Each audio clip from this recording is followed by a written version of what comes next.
අයිබෝන් සූදැසනක් වේවා. සූදැසනක්. ඔබටම අභියෝග කරගන්න බෑ නම් ජීවිතේ ඔබට අභියෝග කරන්න පටන් ගන්නවා කියලා කියමනක් තියෙනවා. මේ දවස්වල ජීවිතේ විතරක් නෙවෙයි අපි අපිටම අභියෝග කරගන්නවා. නෑ මට කොවිඩ් හැදෙන්නේ නැහැ කියලා මම එළියට ගිහිල්ලා පිකට් කරනවා, උද්ඝෝෂණ කරනවා. මට කොවිඩ් හැදෙන්නේ නැහැ කියලා මම හැමතැනම ඇවිදිනවා. මට කොවිඩ් හැදෙන්නේ නැහැ කියලා මම මුවාවරණ පැත්තකට දාගෙන ඉන්නවා. එහෙමත් කණ්ඩායමක් මේ රටේ නොඉන්නවා නොවේ. මේ අතරතුරේදී අද දවසේ විශේෂ වැදගත්කමක් තියෙනවා දිනෝෂ. මම ඒ පිළිබඳව මතක් කරන්නම්. දැන් මේ ලෝකෙට වාහන නිර්මාණය කරලා වාහන පාරට ආවට පස්සේ ට්‍රැෆික් එක පටන් ගත්තා. නැත්නම් වාහන තදබදෙන්න පටන් ගත්තා. එංගලන්තයේදී මුලින්ම ට්‍රැෆික් වලට එහෙම නැත්නම් මේ තදබදේ වෙනුවෙන් ආලෝක සංඥා පිටවන්න පටන් ගත්තා. විදුලි සංඥා හොයන්න පටන් ගත්තා. එංගලන්තයේදී මුලින්ම මේ දවස්වල තිබුණේ අතින් කරකවන ගෑස් විදුලි සංඥා. මේක මාසයක් විතර ගියාට පස්සේ පුපුරලා ගිහිල්ලා තියෙනවා. ගෑස් විදුලි සංඥා පාවිච්චි කරන්න බැරි වෙලා තියෙනවා. අද තමයි ලෝකේ ට්‍රැෆික් ලයිට් ඩේ කියලා කියන්නේ නැත්නම් ආලෝක සංඥා දිනේ බවට පත් කරලා තියෙන්නේ. 1914 අගෝස්තු 5 වෙනිදා ඇමරිකාව විසින් රථවාහන සංඥා පද්ධතියක් හඳුන්වලා දීලා තියෙනවා. ගෙවල් වල ඉන්න අපේ දරුවන්ට ගොඩක් වැදගත් ඒවි තොරතුරු හොයනවානේ. දවස වැදගත් වෙන්නේ කොහොමද, මේ දවසත් එක්ක කටයුතු කරන්නේ කොහොමද කියලා. 1923 දී ගැරන් මෝගන් විසින් තමයි ස්වයංක්‍රීය රථවාහන ආලෝක සංඥා පද්ධතියක් ලෝකෙට හඳුන්වලා දුන්නේ. ඒ පේටන්ට් බලපත්‍රය ලබා ගත්තේ. ඒ පිළිබඳවත් අද මතක් කරන්න කැමතියි. ඒ සංඥා සම්බන්ධයෙන් අපිට සංඥාවක් ලැබිලා තියෙනවා. ඒ තමයි කොරෝනා වෛරසය සම්බන්ධයෙන් නැවත වතාවක් බරපතල විදිහට හිතන්නට වෙන කාලයක්. දිනෝෂත් මමත් පහුගිය දවස් කිහිපෙදීම කතා බහ කරා මේ වර්ධනය සහ රටේ වැඩිවීම සම්බන්ධයෙන්. අපේ විෂය ප්‍රාමාණිකය තමයි දිනෝෂ ආරම්භ කරපු දවසේ ඉඳලම නෑ ෆෝන් එකේ තියෙන කියන්නේ වර්ල්ඩ් මීටර්ස් වලට ගිහිල්ලා එහෙම නැත්නම් ලෝක අනිකුත් සංගණන දෙපාර්තමේන්තු වලට ගිහිල්ලා ඒ ආයතන වලට ගිහිල්ලා වෙබ් අඩවි වලට ගිහිල්ලා දවස ගානේ ඔබව යාවත් කාලීන කරා දැනුවත් කරා. දිනෝෂ අද වෙන විට තත්ත්වය කොහොමද? ලෝකේ තත්ත්වයක් රටේ තත්ත්වයක්. ඔව්. දැන් සංඥා ගැන කියපු නිසා බුද්ධික මේ ඒක හරි රසවත් කතාවක්. 1914 දී ඇමරිකා එක්සත් ජනපදයේ තමයි මේක පටන් ගන්නෙ. මීටර 4.4 විතර උස කුළුණක තමයි තිබ්බා කියන්නේ. තිබ්බා. අපේ ආවේනියන් දකුණෙන් කියනවා නම් තිව්වා. කොහොම හරි මුලින්ම තිබුණේ කොළයි රතුයි විතරයි. දැන් මේකේ පාටවල් දෙක මාරු වෙද්දී සීනුවක් බෙල් එකකුත් නාද වෙලා තියෙනවා. හරිද? ඒ විතරක් නෙවෙයි දැන් මේ පොඩ්ඩක් පෙරලා බැලුවේ 1872 අවුරුද්දේ අද දවස විශේෂයි ලංකාවට. හේතුව තමයි 1872 අවුරුද්දේ කොළඹ නගරේ වීදි ආලෝක කරලා තියෙන්නේ ඉස්සෙල්ලාම අද වගේ දවසක. 1872 අද වගේ දවසක තමයි ඉස්සෙල්ලාම කොළඹ නගරේ පාර දෙපැත්තේ කියන්නේ ස්ට්‍රීට් ලයිට්ස් කියලා කියන්නේ ස්ට්‍රීට් ලෑම්ප්ස් කියලා කියනවා වීදි පහන් වලින් ආලෝක වෙච්ච දවස. අර බුද්ධික කියපු කලර් ලයිට්ස් වල ඉඳලා ස්ට්‍රීට් ලයිට්ස් වලට එන්න පුළුවන්. ලෝකයේ තත්ත්වය පිළිබඳව කතා කරද්දී බුද්ධික අපි මෙහෙම කියමු. දැන් ඊයේ දවසේදී අපි වාර්තා කළා කෝටි 20ක් ආසාදිතයන් මුලින්ම වාර්තා වුණා කියලා. කෝටි 20 සීමාව පැන්නා. මිලියන 200කට එහා ගිහිල්ලා. එතකොට අද වෙනකොට 20 කෝටි 9 ලක්ෂ 28,648ක් ආසාදිතයෝ වාර්තා වෙනවා. 6,77,136ක් ඊයේ දවසට විතරක් වාර්තා වෙනවා. දැන් අපි ඊයේ වාර්තා කළා ඇමරිකා එක්සත් ජනපදයේ වාර්තා වෙන ප්‍රමාණය 50,000ට අඩුයි. හරිද? අද වාර්තා කරන්න සිද්ධ වෙනවා ඊයේ දවසට ඇමරිකා එක්සත් ජනපදයේ අලුතින් රෝගීන් 1,10,630 දෙගුණයක් වෙලා තියෙනවා. දෙගුණයක් වෙලා තියෙනවා. එතකොට ඉන්දියාවේ 42,817යි, බ්‍රසීලයේ 40,640යි, ඊළඟට මෙහෙම ගිහිල්ලා ඉන්දුනීසියාවට ආවම 35,867යි. මේ තමයි ලෝකේ එක එක රටවලින් වාර්තා වෙන ප්‍රමාණය ආසාදිතයන්. එතකොට පැහැදිලි ලෝකේ හැම රටකම ආසාදිතයන් වැඩි වෙන්න පටන් අරගෙන තියෙනවා. අනිත් එක මේ වෙලාවේ නැවත වතාවක් මතක් කරන්න ඕනේ දිනෝෂ මේ අංක ටික කියනකොට දැන් ඉන්දියාවේ ගණන කිව්වා. අපි දන්නවා ලෝකේ සංගණනයේ විදිහට ගත්තොත් එහෙම වැඩිපුරම ජනතාව ඉන්නේ චීනේ 1.4 බිලියන් කියලා කියන නැත්නම් බිලියන 1.4ක් ඉන්නවා. චීනේ බිලියන 1.3ක් ඉන්නවා ඉන්දියාවේ. මේ රටවල් දෙකේ ඒ තරම් ප්‍රමාණයක් ඉන්නවා. ඇමරිකාව, ඉන්දුනීසියාව, බ්‍රසීලය ගත්තොත් එහෙම මිලියන 300ට වඩා අඩුවෙන් තමයි ජනගහනය. ඇමරිකාවේ මිලියන 372ක් විතර. අනිත් රටවල් වල මිලියන 300ට වඩා අඩුයි. එතකොට චීනයත් ඉන්දියාවත් අතර බැලුවහම අනිත් රටවල් වල ප්‍රවණතාවය ඉතාමත්ම වැඩි. මේක තව කතාවක් කියනවා. ඉන්දියාව හරියට සංගණනය කරන්නේ නැහැ කියලා. කොහොම වුණත් අපිට ලැබෙන වාර්තාත් එක්ක සංගණනත් එක්ක අපි ඉන්න තැන මේ රටවල් වල මෙහෙම කියමුකෝ දැන් ඉන්දියාවේ ඉන්නේ 40000යි ඒ වගේ කියනවා.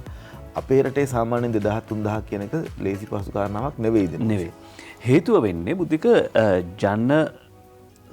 ජනගහනය වගේම ජනගණත්වය. ඒ කියන්නේ අපි එක වර්ග කිලෝමීටරයක ඉන්න ප්‍රමාණය ගත්තම. එතකොට ඒ නිසා තමයි ඒ ජනගණත්වයත් එක්ක සාපේක්ෂව මේක බලන්න වෙනවා. කොමුණත් මරණ සංඛ්‍යාව 4268681ක් වෙන බව වාර්තා වෙනවා ලෝකේ. ඊයේ දවසට මරණ 9767ක් වාර්තා වෙනවා. එයින් 650ක් ඇමරිකානු ජනපදයෙන් 532ක් ඉන්දියාවෙන් 1118ක් වාර්තා වෙනවා බ්‍රසීලයෙන්. දැන් ලංකාව ගැන කියයි. ලංකාව ගැන කියද්දී දිනුෂ හොඳට අවබෝධයෙන් අපි බලන්න ඕන කාරණාව තමයි යුද්ධයක් මේ රටේ පැවතියා. ඩෙන්ගු ඇතුළු විවිධ උදුරු වලින් ජනතාව මිය ගියා. දවසකට මේ තරම් ප්‍රමාණයක් මිය ගිහිල්ලා තියෙනවද? දවස ගණන් ගත්තොත් ඊයේ කීයද පෙරේද කීයද අද කීයද ගත්තොත් දවසට මේ තරම් ප්‍රමාණයක් මිය ගිහිල්ලා තියෙනවද? මාසයක් ඉවර වෙනකොට අපේ කී දෙනෙක් අපේ අතරින් මිය යයිද? දිනුෂ අපිට ගණන් ටික කියන්න.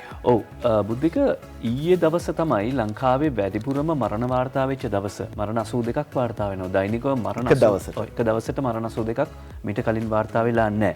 එතකොට දැන් ලංකාවේ ව්‍යාප්ත වී තිබෙන ප්‍රභේදයේ අවදානම කොතරම්ද කියලා පැහැදිලි. ඊ දවසට අලුතින් රෝගීන් 2561ක් හඳුනා ගන්නවා.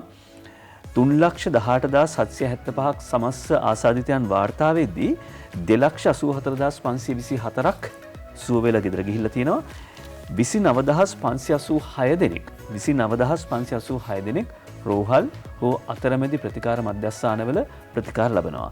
හැබැයි අපිට මතකයි මේ සංඛ්‍යාව 30,000 සීමාව ඉක්මවා ගිහිල්ලා තිබුණා. ආයේ පහළට ආවා. දැන් 29,000 සීමාවෙ ඉන්නවා. මරණ සංඛ්‍යාව සමස්තයක් විදිහට ගත්තාම 4,727ක් වාර්තා වෙනවා. 4,727ක් මරණ වාර්තාවේදී බුද්ධික තව සංවේදී කාරණාවක් කිව්වා. කියන්නේ මේ මරණ වැඩිවීම හරිද? මරණ වැඩිවීම කද උදේ එක පෝස්ටුවක් ඇවිල්ලා තිබුණා. ආදරණීයන් නොදැනීම නික්ම යාම ආරම්භී ඇත. ඉතින් යම් දිනක මාද නිහඬ වී ඇතනම් නොකියම නික්ම ගොස් ඇති බව වටහා ගන්න. අපි නැවත වතාවක් එක කියන්න. ආදරණීයන් නොදැනීම නික්ම යාම ආරම්භී ඇත.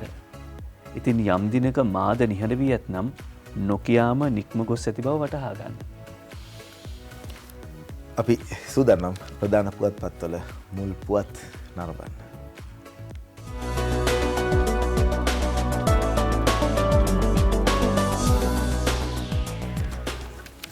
අද ලංකාදීප පුවත්පත පැහැදිලි කරලා දෙනවා රටේ තත්ත්වය මොකක්ද කියලා. කොරෝනා රෝගීන්ගෙන් වාට්ටු පිරෙයි. ලෙඩ්ඩු ඇඳන් යටත් කොරිඩෝවලත්. රෝහල් ගණනාවක හදිසි තත්ත්වයක්. ඩයනා උදයන්ගනි සහ ජයල තිස්ස කොටිකණ්ඩුව තමයි වාර්තා කරන්නේ.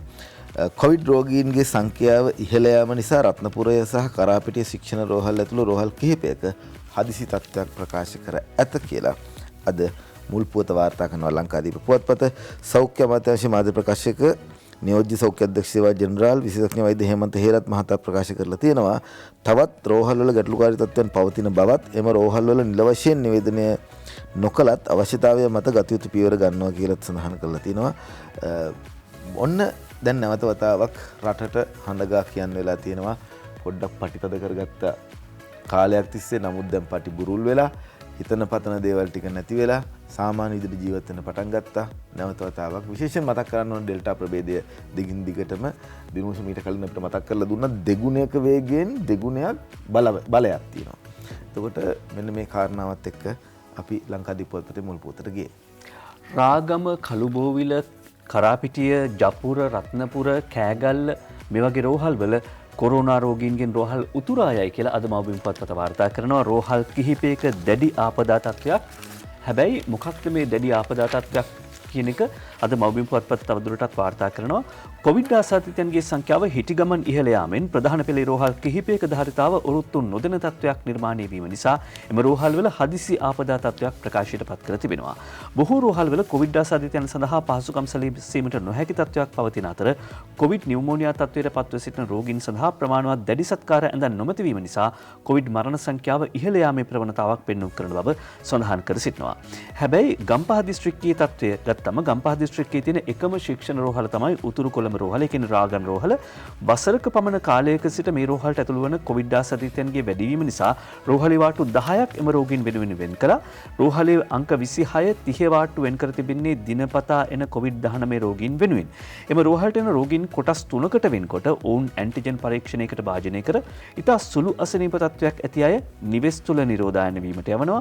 ඊට වඩා අමාරු රෝගීන් කඳාන මිනුවන්ගොඩ වැනි අවට පිහිටි රෝහල් වලට ප්‍රතිකාර සඳහා යොමු කරනවා. අනෙක් රෝගීන් කොරෝනා වාට්ටු 7ට ඇතුළත් කරනවා. ඒවායේ ඇඳන් ගණන්ටයි රෝගීන් යවන්නේ. ඒ වගේම අපිට තවදුරටත් වාර්තා කරන්න පුළුවන් බුද්ධික දැන් සමාජ මාධ්‍යවල පළ වෙනවා රාගම රෝහලේ තත්ත්වය මේකයි කියලා. ඒ රෝගීන් ඇතුළත් කරන වාට්ටුවේ තත්ත්වය ඒකේ තදබදය වැඩි. හැබැයි අනිත් ඒවායේ තදබදය අඩු වෙන්න පුළුවන්. ඒ වගේම ඊයේ හදිසි නිරීක්ෂණ චාරිකාවක් කළා සෞඛ්‍ය අමාත්‍යතුමිය. වටිනා ඒ වෙලාවේ ප්‍රශ්නේ ටෙලිෆෝන් එකකින් එහෙම නැත්නම් නිලධාරීන්ගෙන් දැනගන්න නැතුව එතනට ගිහිල්ලා බලලා මොකද්ද ප්‍රශ්නේ කියලා අවබෝධ කරගත්ත එක. ඒ පිළිබඳවත් ජාතක පුවත්පත් වාර්තා කරනවා. කුමනක් බුද්ධික මේ අද මව්බිම් පුවත්පත සහ අර ලංකාදීප පුවත්පත ඔබ කිව්වා වගේම හදිසි තත්ත්වයක් ප්‍රකාශයට පත් කළා කියලා කිව්වට මේ රෝහල් වල ආපදා තත්ත්වය පෙර සූදානමක් කියලා සෞඛ්‍ය අමාත්‍යාංශය අවධාරණය කරනවා. වරුණි පෙරමුණ සුනිල් පියතිලක සහ ගමන චන්ද්‍රලාල් වාර්තා කරන්නේ අරුණ පුවත්පතට රෝගීන් අනපේක්ෂිත ලෙස ප්‍රතිකාර සඳහා රෝහල් වලට පැමිණෙන හේයින් බොහෝ රෝහල් වල ආපදා සැලසුම් වැඩසටහන් පෙර සූදානමක් ලෙස ක්‍රියාත්මක කරන බව තමයි සෞඛ්‍ය අමාත්‍යාංශයේ මාධ්‍ය ප්‍රකාශක විශේෂඥ වෛද්‍ය හේමන්ත හේරත් මහත්මයා පවසන්නේ. රත්නපුර දිස්ත්‍රික්ක රෝහලේද මේ විදියටම ආපදා තත්ත්වයක් ප්‍රකාශයට පත් කළේ එම රෝහලේ පෙර සූදානමේ කොටසක් විදියටයි එතුමා සඳහන් කරන්නේ. එම රෝහලේ අධ්‍යක්ෂ වෛද්‍ය අනුජ රොද්රිගෝ මහත්මයාත් කිව්වේ මේ රෝහලේ කාර්යක්ෂමතාව වැඩි කිරීම සඳහා ක්‍රියාත්මක කර ඇති වැඩපිළිවෙලක් විදිහට තමයි මේක හඳුන්වන්නේ. ඒ වගේම කරාපිටිය ශික්ෂණ රෝහලේ අධ්‍යක්ෂවරයාත් රෝහල් කාර්ය මණ්ඩලයට ලිපියක් නිකුත් කරමින් ප්‍රකාශ කර තිබෙනවා. කොවිඩ් ආසාදිතයන්ගේ වැඩිවීමත් සමග රෝහලේ විවිධ ඒකකවල සේවය කරන කාර්ය මණ්ඩල ආසාදිතයන් බවට පත්වීම නිසා ඔවුන්ට අවශ්‍ය පහසුකම් ලබා දීමට කටයුතු කරන්න ඕනේ. ඒ කියන්නේ රෝහල් සේවකයන් සෞඛ්‍ය කාර්ය මණ්ඩලය ආරක්ෂා කර ගැනීම වගකීමකුත් තියෙනවා. මේ නිසා තමයි මේ හදිසි තත්ත්වයක් ප්‍රකාශයට පත් කරන්නේ. ඒකේ අරමුණ තමයි සාමාන්‍යයෙන් ආපදා කළමනාකරණය කර ගැනීම සඳහා ආපදා අවස්ථාවක් කළමනාකරණය කර ගැනීම සඳහා ගන්න මූලික පියවරක් මේ ක්‍රියාත්මක කරලා තියෙන්නේ සෞඛ්‍ය අමාත්‍යාංශය. ඒ කියන්නේ සෞඛ්‍ය අංශ අවදියෙන් කියන කාරණාව මේන් තහවුරු වෙනවා. අපි ඒ පිළිබඳව තොරතුරු ඉදිරියට වාර්තා කරන්න සූදානම්. දැන් දිනවෙන පුවත්පතේ මුල් පුවතට යන්න සූදානම් වෙනවා. දිනවෙන පුවත්පතේ මුල් පුවත කාබනික පොහොර ගැන. කාබනික පොහොර රාජ්‍ය ප්‍රතිපත්තියේ කිසිදු වෙනසක් නැහැ කියලා රජය අවධාරණය කරනවා. රසායනික පොහොර ආනයනය තහනම දිගටම කාබනික පොහොර භාවිතය ජගත් ප්‍රමිතීන්ට අනුකූලවයි කියලායි සඳහන් කරලා තියෙන්නේ. නුවන් කොඩිකාර මේ වාර්තාව ඉදිරිපත් කරනවා.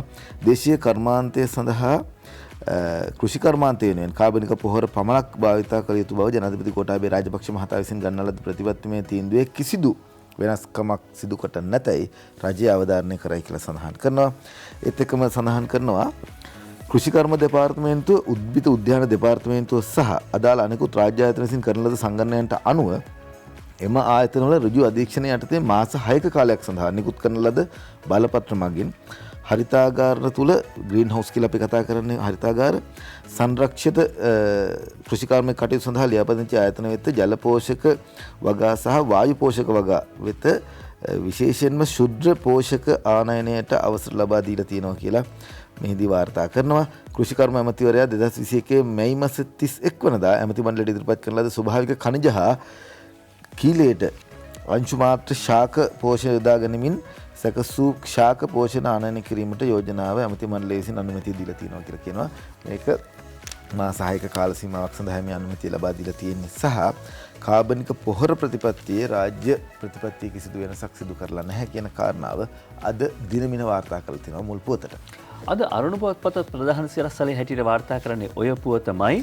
කාබනික ප්‍රතිපත්තියේ කිසිදු වෙනසක් නැහැ.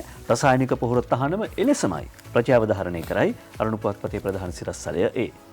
අද දිවයින පුවත්පත වාර්තා කරනවා. දිවයින පුවත්පතේ මුල් පුවතට වාර්තා වෙන්නේ ගුරු උද්ඝෝෂණයට මහා සෙනගක්. මම බැලුවේ මේ ගුරුවරුන්ගේ මේ වැඩේ නිසා මොකක්ද ඉස්සරහට වෙන්නේ කියලා. ඒකත් ඒ පුතේ වාර්තා කරනවා. ගුරු උද්ඝෝෂණයට මහා සෙනගක් 44ක් අත්අඩංගුවට වාහන 10ක් පොලිස් භාරයට ප්‍රදේශ 4කින් රථ පෙළපාලි කළුකොඩි විරෝධතා පූර්ව දිස්වෙයි උසාවි නියෝගය කියවයි විරෝධතාකරුවෝ එකඟ වෙති. දැඩි වාහන තදබතයක් සටන දිගටම ස්ටාලින් කියයි. මේ කතාව සම්බන්ධයෙන් අපි දිගින් දිගටම මතක් කරනවා ගුරුවරු කියලා කියන අපි විශ්වාස කරනවා රටේ ජනතාව රටේ දරුවන් ඉස්සරහට ගෙනියන කණ්ඩායමක් මේ වෙලාවෙවත් දැන් මේක නවත්තන්නට සිද්ධ වේවි. ඔවුන්ගේ උවමනාවන් සම්බන්ධයෙන් ඔවුන්ගේ වැටුප් විශේෂපදායන් සම්බන්ධයෙන් රජය පිළිඅරගෙන තියෙනවා. ඒ දේවල් වලට යමක් සිදු කළ යුතුයි කියලා රජයේ ප්‍රකාශයක් ලබා දීලා තියෙනවා. එන ඡන්දයට කලින් මේ දේවල් කරනවා කියලා නෙවෙයි අපි කියන්නේ. අපි කියන්නේ තව මාස 3කින් තියෙන අයවැය ලේඛනයට මේක ඇතුළත් කරනවා කියලා. නැත්නම් ඡන්දෙට තව අවුරුදු 3ක් 4ක් තියෙන්න පුළුවන්. ඒක නිසා මේක ඡන්ද පොරොන්දුවක් විදිහට සලකන්නට එපා. මාස 3ක් ඇතුළත අයවැය වාර්තා ඉදිරිපත් කරනවා. එහිදී ගුරුවරුන්ට විතරක් නෙවෙයි සියලු දෙනාටම මේ දේවල් ලබා දෙනවා කියලා. අපිට ගැටලුව තියෙන්නේ මේ උද්ඝෝෂණය නිසා අර සමීපතම අපේ අතරින් නැති වෙනවා කියන එක ගැන අපිට නැවත වතාවක් හිතන්නට වෙනවා. ඊයේ දවසට 84ක් 82ක් ඊයේ දවසට 82ක් අද කීයද කියලා අපි දන්නේ නැහැ. ගණන් කරන්න වෙයිද දිනුෂරත් මටත් ලංකාවේ 100ට වඩා වැඩියෙන් මරණ කියන්න වෙයිද කියන ගැටලුව මේ වගේ ප්‍රශ්නත් එක්ක මතුවෙන්නට ඉඩ තියෙනවා. අද පුවත්පතේ ප්‍රධාන සිරස්තලයත් ඔය සිද්ධිය සම්බන්ධයෙන්මයි ඡායාරූප එක්ක වාර්තා කරන අද පුවත්පත ගුරු විරෝධයට එක් වූ 44ක් අත්අඩංගුවටගත් පිරිස අද අධිකරණයේ පොලිස් මාධ්‍ය ප්‍රකාශක ජ්‍යෙෂ්ඨ නියෝජ්‍ය පොලිස්පති නීතිඥ අජිත් රෝහණ මහත්මයා සඳහන් කරනවා අද 7 වෙනි පැයට එතුමා එනවා ආවෙන් පස්සේ වැඩි විස්තර අහන්න පුළුවන්. මේ පිරිස අත්අඩංගුවටගත් පස්සේ ඔවුන් රැපිඩ් ඇන්ටිජන් පරීක්ෂාවන්ට යොමු කරලා අධිකරණයට ඉදිරිපත් කරන බවත් පොලිස් මාධ්‍ය ප්‍රකාශකවරයා සඳහන් කර සිටිනවා. විරෝධතාව සාර්ථකයි සංචරණ සීමා උල්ලංඝනය කළ බව කියමින් අත්අඩංගුවට ගන්නේ ගුරු විදුහල්පතිවරු මර්ධනයටයි කියලා ගුරු විදුහල්පති වෘත්තීය සමිතිය සඳහන් කරනවා. විරෝධතාව සාර්ථකයි කියලායි ඔවුන් සඳහන් කරන්නේ. හැබැයි ඒ වගේම අනිත් පැත්තෙන් අපි දැක්ක සමාජ මාධ්‍යවල එහෙමත් පළ වෙනවා. ජාතික මාධ්‍යවලත් පළ වුණා. දැන් ජන සමාජයෙන් විරෝධතාව එල්ල වෙන්න පටන් අරගෙන තියෙනවා. මොකද ගුරුවරුන් තුලින් පවා මේ තරම් ප්‍රචණ්ඩ විදියට මේ උද්ඝෝෂණ පවත්වන එක පිළිබඳව විරෝධතා ඇති වෙන්න පටන් අරගෙන තියෙනවා. බුද්ධිකර එක දවසකුත් අපි කියපු කාරණාවක් තියෙනවා. මේ උද්ඝෝෂණ කරන්නේ කවුද? කියන්නේ 1988 1989 ජනතා විමුක්ති පෙරමුණේ භීෂණ කාලෙදී දරුවන්ට උගන්වන්න ඉස්කෝල ඇරපු විදුහල්පතිවරුන්ගේ බෙල්ල කපලා බෝක්කු ගාව ගෙනල්ලා තියපු වෙනතන් දරුවන්ට උගන්නපු ගුරුවරුන්ගේ තුවක්කු කටවල් වලට තුවක්කු බටේ තියලා උණ්ඩ එහෙම නැත්නම් කොකා ගස්සපු පිරිස තමයි නැවත වතාවක් දැන් වැඩිහිටියෝ වෙලා මේ අය අතර ඉන්නේ මේ සටන් මෙහෙවන්නේ. එතකොට එදා ඒ ගුරුවරු විදුහල්පතිවරු මිය ගියේ දරුවන්ට උගන්වපු වරද්දට. ඒ වුන් කරපු වරද්ද දරුවන්ට ඉස්කෝලේ ඇරලා උගන්වපු එක. එතකොට ඒ ගුරුවරුන්ගෙන් ඒ පාඩම ඉගෙන ගන්න බැරි වෙච්ච එකේ අඩුව තමයි මේ පිරෙන්නේ. සමාජය මේ මොහොතේදී සියලු දෙනා ආර්ථික අපහසුතාව එක්ක ජීවත් වෙද්දී මේ අවුරුදු 24ක් තිබිච්ච ගැටලුව ඇයි එකපාරට මතුවුනේ? ඒ කියන්නේ උද්ඝෝෂණ රැල්ල පටන් ගත් එක කාරණයකින් දැන් යන්නේ වෙන තැනකින් ඊළඟට මේ උද්ඝෝෂණ කරන විලාසය හූ කියන මේ අපරාධ කරන හැටි එහෙම බැලුවම ඒ වගේම මට දිනුෂමක පොඩි ගැටලුවක් තියෙනවා. දැන් ඔය උද්ඝෝෂණ රැල්ල ආරම්භ කරපු අවස්ථාවේ ඉඳලම මම අධ්‍යාපන අමාත්‍යාංශයේ සේවය කරන නිසා මේ හැම එකටම මට දකින්න හැකියාව ලැබුණා. ඇමතිවරයා එක්ක සාකච්ඡා කරා, අග්‍රාමාත්‍යවරයාත් එක්ක සාකච්ඡා කරා, කැබිනට් ඇමතිවරුන් එක්ක සාකච්ඡා කරා. මේ කිසිම සාකච්ඡාවකදී ඇමතිවරයා, ලේකම්වරයා, අග්‍රාමාත්‍යවරයා සහ කිසිම කෙනෙක් මේවා පිළිගන්න බෑ කියලා කිව්වේ නැහැ. ඒ සියලු දෙනා විශ්වාස කරනවා සහ සෞභාග්‍ය දක්වන ප්‍රතිපත්ති ප්‍රකාශනය පැහැදිලි කරලා තියෙනවා ගුරුවරුන්ට සාධාරණයක් ඉටු කළ යුතුයි. ඒතකොට මේ දේවල් ටික ඕකේ වෙලා තියෙන්නේ. හරි. අපි මේක කරනවාමයි. කාලවකවානුවක් ලබා දීලා තියෙනවා මේ වෙනකොට. අපි මේ ඉදිරිපත් කරනවා මේ අයවැය වාර්තාවෙන් කියන එක. ඊට කලින් සාමාන්‍ය මට්ටමින් ගුරුවරුන්ට මේ කාලෙදි ජීවත් වෙන්න කියලා වැටුප් වැඩි කිරීමක් සම්බන්ධයෙන් යෝජනා වුණා. ඒක මේ ගුරු සංගම් සියලු දෙනා ප්‍රතික්ෂේප කරා. අපිට එහෙම හරියන්නේ නැහැ. අපිට මස් රාත්තල මොන කියලා. මට තියෙන ගැටලුව ගුරුවරු කියලා කියන්නේ දැනුවත් පිරිසක් නේ. ඔවුන්නේ මේ ලෝකයට පාර කියලා දෙන්නේ. ඔවුන්ම ආණ්ඩුව පිළිගන්නවා නම් ඔවුන් මේ දේවල් ටික හරි ගස්සලා දෙනවා කියලා කියනවා නම් රටේ මුදල් නැති මේ වගේ ලොකු ව්‍යසනයකට පත් වෙලා තියෙන මේ අවස්ථාවේ ඇයි මේක කරන්නේ? මෙන්න මේක තමයි තියෙන ගැටලුව. අපි යමු විරාමයට. විරාමෙන් පස්සේ මේ තොරතුරු සම්බන්ධයෙන් කතා බහ කරමු. සියලු ගුරුවරු නෙවෙයි අපි කියන්නේ ගුරුවරුන් නම් ඔවුන් දෙවිවරුය. ගුරුවරු නම් ඔවුන් දෙවිවරුය. හැමදාම උදේට නෙස්ටමෝල්ට් ෆස්ට් කප් එක ගත්තොත් බලය ජවයේ ශක්තියත් එක්ක ජීවිතේ අලුත් වෙනවා කියලා ඔබත් මමත් දන්නවා. දවස අලුත් වෙනවා කියලා අපි දන්නවා. හැමදාම අපි ඔබට ආරාධනා කරා මේ දවස්වලදී ඔබගේ හිතේ තියෙන සිතුවිල්ල අපිට ලියලෙවන්න කියලා. එහෙම නැත්නම් Facebook පිටුවට එකතු කරන්න කියලා. නෙස්ටමෝල්ට් ෆස්ට් කප් සිතුවිල්ල අද දවසේදී කවුද එවලා තියෙන්නේ? මොකක්ද ඒ සිතුවිල්ල? අපි බලමු. තානියා දුනුවිල තමයි අද නෙස්ටමෝල්ට් ෆස්ට් කප් සිතුවිල්ල එකතු කරන්නේ. ඔබගේ ඉලක්කයට යන්න ඔබ අපමණ වෙහෙසක් දරන්නේ නම් ඔබ අවට පවතින ශක්තියින් ඔබට නිරන්තරයෙන් උපකාර කිරීමට සූදානම්ව සිටී. ඔබගේ ඉලක්කයට යන්න ඔබ අපමණ වෙහෙසක් දරන්නේ නම් ඔබ අවට ඇති ශක්තියින් ඔබට නිරන්තරයෙන් උදව් කිරීමට සූදානමින් සිටී. නෙස්ටමෝල්ට් ෆස්ට් කප් සිතුවිල්ල අද ටානියා දුනුවිලගේ. හෙට දවසේ සිතුවිල්ල ඔබේ වෙන්නට පුළුවන්. බුද්ධ කිව්වාගේ නෙස්ටමෝල්ට් ෆස්ට් කප් සිතුවිල්ල ඔබේ කරගන්න. එහෙම නැත්නම් ඔබේ සිතුවිල්ල ඒ බවට පත් කරන්න Facebook page එකේ සටහන් කරන්න. නෙස්ටමෝල්ට් කෝප්පයක් දීලම උදේට වැඩ පටන් ගත්තා නම් හරි. දිනවෙන පුවත්පතේ වාර්තාවකට යන සූදානම් ගුරු වර්ජනවලදී කොවිඩ් පැතිරුණොත් විපාක විඳින්න වෙන්නේ ආදරණීයන්ටයි. දිගින් දිගටම සියලු මාධ්‍ය බොහෝ දෙනා මේ පිළිබඳව සාකච්ඡා කරනවා. ඒ පිළිබඳව තොරතුරු ඔබට මතක් කරලා දෙන්න කැමතියි. අද දිනමින පොත්පත වාර්තා කරනවා නියෝජ්‍ය සෞඛ්‍ය අධ්‍යක්ෂ සේවා ජෙනරාල් විශේෂඥ වෛද්‍ය හේමන්ත හේරත් මහත්මයා ඊයේ දවසේ පැවති වාර්තාවකදී නැත්නම් ප්‍රවෘත්ති සාකච්ඡාවකදී මේ පිළිබඳව සාකච්ඡා කරා. ගුරු වර්ජනවලදී කොවිඩ් පැතිරීමක් සිදු වුවහොත් එය භයානක විපාක වන අතර ඒ අයට වඩා ඔවුන්ගේ ආදරණීයන්ට එම විපාක විඳින්න සිද්ධ වෙනවා කියලා එතුමා ප්‍රකාශ කරනවා. කොවිඩ් ව්‍යාප්තිය පිළිබඳව දැනුවත් කිරීමේ වැඩසටහනක් සෞඛ්‍ය ප්‍රවර්ධන කාර්යාංශයේදී පැවැත්වුණා. එහිදී උද්ඝෝෂණ සංවිධානය කරන අයට වගේම සහභාගී වෙන අයටත් කොවිඩ් වල ප්‍රතිඵල ගැන දැනගන්න ඕන. කොවිඩ් වලින් මොනවද වෙන්නේ කියලා උන් දැනගන්නට ඕන. ගුරුවරුන් නම් දැනුවත්භාවයක් තියන අයනේ. ඒ අනුව එයාගේ ක්‍රියාවලියේදී රෝගය පැතිරෙන්න හේතුකාරක වන පරිදි කටයුතු කළොත්, රෝගය පැතිරෙන්න හේතුකාරක වන පරිදි කටයුතු කරොත් මුලින්ම ඒගොල්ලන්ගේ ආදරණීයන්ටයි එහි ප්‍රතිඵල ලැබෙන්නේ. ඒක නිසා මේ පිළිබඳව අවධානයෙන් වැඩ කටයුතු කරන්න.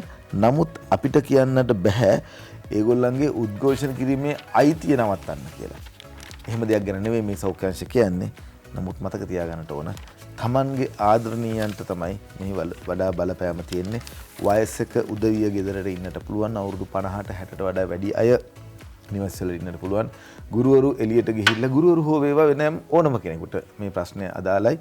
ගුරුවරුන්ට විතරක් ලව් කරන්න හොඳ නැහැ. උද්ඝෝෂණ කරනවා වෙන්න පුළුවන්, නැත්නම් අනවශ්‍ය ලෙස රැස් වෙනවා වෙන්නට පුළුවන්, තේරුමක් නැතුව ගමන් බිමන් යනවා වෙන්නට පුළුවන්.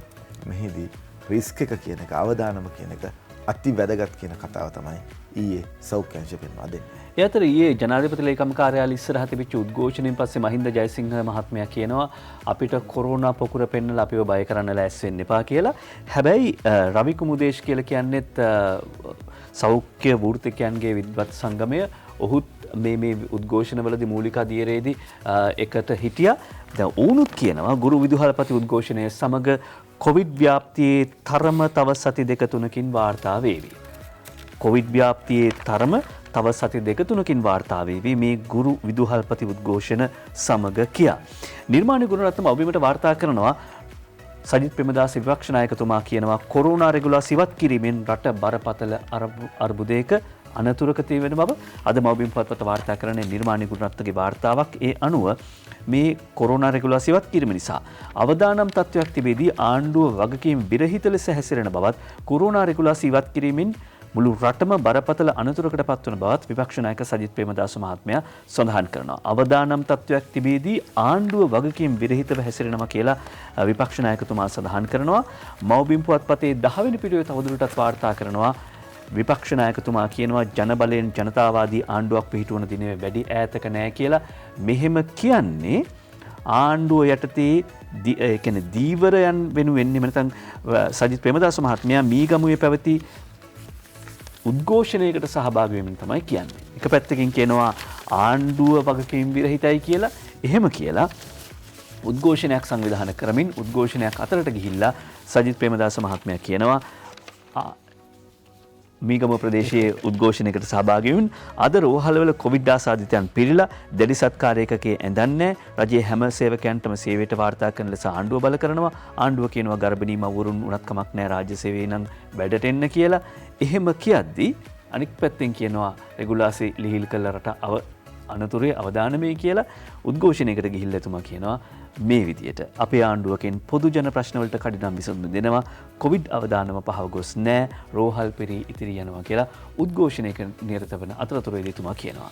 ඊයේ පාර්ලිමේන්තුව පැවැත්වුණා. පාර්ලිමේන්තුවට ජනාධිපතිවරයාත් පැමිණියා. සංජීව එදිරිමාන්න මන්ත්‍රීවරයා කතාවක් පටන් ගත්තා. කතා කරනකොට එතුමා ඉඳගෙන කියනවා සමග ජන බලවේගයේ එක මන්ත්‍රීවරයෙක් අනිත් කෙනාට කතා කරලා අහනවලු දැන් උද්ඝෝෂණයට ඔයා කීයක් අරන් එනවද කියලා. මේක දේශපාලනීකරණය කරා කියන එක ප්‍රමිත බණ්ඩාර මන්ත්‍රීවරයා පිටිපස්සේ ඉඳලා තිනවා. ඌ පාර්ලිමේන්තුවක මේ වගේ වැඩ කරන්න යන්න එපා. අපිට තියෙන ගැටලුව මේ වෙලාවේ රට පරිස්සම් කරගන්න එක සහ මේ ජීවිත පරිස්සම් කරගන්න එක කියලා. අද වසංගත රෝග විද්‍යාංශය ප්‍රකාශ කරනවා ලංකාදීප පුවත්පත මේ වාර්තා කරනවා ඇස්ට්‍රසෙනිකා දෙවන මාතෘකාව ගන්න ඉන්නේ තව ලක්ෂයයි කියලා. අපි දන්නවා ලක්ෂ 5කට වැඩි පිරිසකට ඇස්ට්‍රසෙනිකා දෙවන මාත්‍රාව ලබා දීම සම්බන්ධයෙන් ගැටලුවක් පත් වෙලා තිබුණා. එන්නත් නොතිබීම හේතුවෙන් නමුත් ජපානයෙන් අපිට ඇස්ට්‍රසෙනිකා දෙවන මාත්‍රාව සඳහා එන්නත් ලක්ෂ 7කට වැඩි ප්‍රමාණයක් ලැබුණා. එයත් ජෙනරාල් ශවින් සිල්ලා හමුදාපතිතුමන් ප්‍රකාශ කරා පහුගිය දිනවලදී කොහොමද එන්නත් කරන්නේ සිද්ධ කරේ කියලා දවසේ පැය 24 පුරාම එක දවසක 19000කට වැඩිය එක ස්ථානයකදී එන්නත් කරන්නේ සිදු කිරීම කරා. ස්ථාන 5කදී මේ එන්නත් කරන්නේ කිරීම කොළඹදී විතරක් සිද්ධ කරා. ඒ වගේම ලංකාවේ හැමතැනකම වගේ මේ එන්නත් කරන්නේ සිද්ධ වුණා.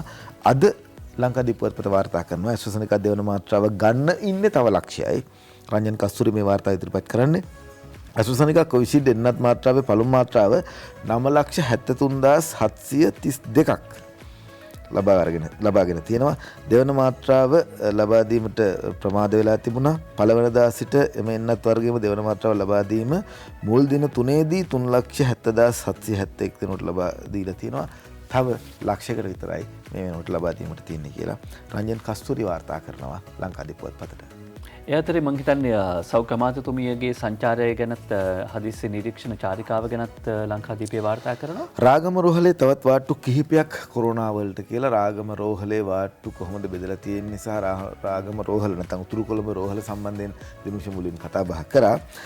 ඩයනා උදයන්ගනි මේ වාර්තා ඉදිරිපත් කරනවා කොවිඩ් සාසාදිතයන්ගේ ධාරිතාව ඉක්ම යාම හේතුවෙන් ගැටලුකාරී තත්ත්වයකට මතු ඇති රාගම ශික්ෂණ රෝහලේ තවත් වාට්ටු කිහිපයක් කොවිඩ් ප්‍රතිකාර කිරීම සඳහා වෙන් කළ බව සෞඛ්‍ය අමාත්‍ය පවිත්‍ර වර්ණාරච්චි මහත්මිය ඊයේ දවසේදී සිදු කර චාරිකාවකින් පස්සේ කතා කරලා තියෙනවා.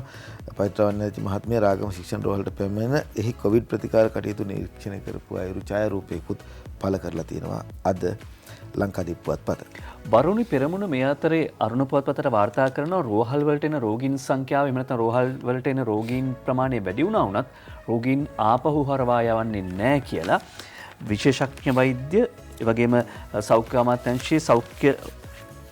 අමාත්‍යංශයේ වෛද්‍ය සේවා පිළිබඳ නියෝජ්‍ය අධ්‍යක්ෂ ජෙනරාල් විශේෂඥ වෛද්‍ය ලාල් පනාපිටිය මහත්මයා මෙහිම කියන්නේ රාගම රෝහලේ රෝගීන්ගේ ධාරිතාව වැඩි වී ඇති බවට සමාජ මාධ්‍ය සංසරණය වෙන වීඩියෝ දර්ශන මුලින්ම රෝගීන් ඇතුළත් කරන වාට්ටුවක දර්ශන බවත් මේ වන විට එම රෝගීන් සඳහා උපරිම වශයෙන් ප්‍රතිකාර කිරීමට කටයුතු කරන බවත් වෛද්‍යවරයා සඳහන් කළා. බොහෝ රෝහල්වල කොවිඩ් ව්‍යාප්තියත් සමග රෝහල් ධාරිතාව ඉක්මවා ඇත්තේ රෝහලට පැමිණෙන රෝගීන් ආපසු හරවා නොයන තත්ත්වයක් නිසා බව. මේ ධාරිතාව වැඩි වෙලා තියෙන්නේ රෝහලට එන රෝගීන් සංඛ්‍යාව රෝගීන් කවුරුත් ආපහු හරවලා යවන්නේ නැහැ. ඒ නිසා තමයි මේ තත්ත්වය ඇති වෙන්නේ. හැබැයි වාට්ටු ප්‍රමාණය වැඩි කළා අවශෝෂණය කරගන්න දරා ගන්න පුළුවන්කම එහෙම නැත්නම් මේ ක්‍රමවේදය සකස් කරනවා. ඒ වගේම ඔක්සිජනුත් අවශ්‍ය ප්‍රමාණයට සම්පාදනය කරමින් පවතින බව ඊයේ මාධ්‍ය සාකච්ඡාවකදී සඳහන් කළා.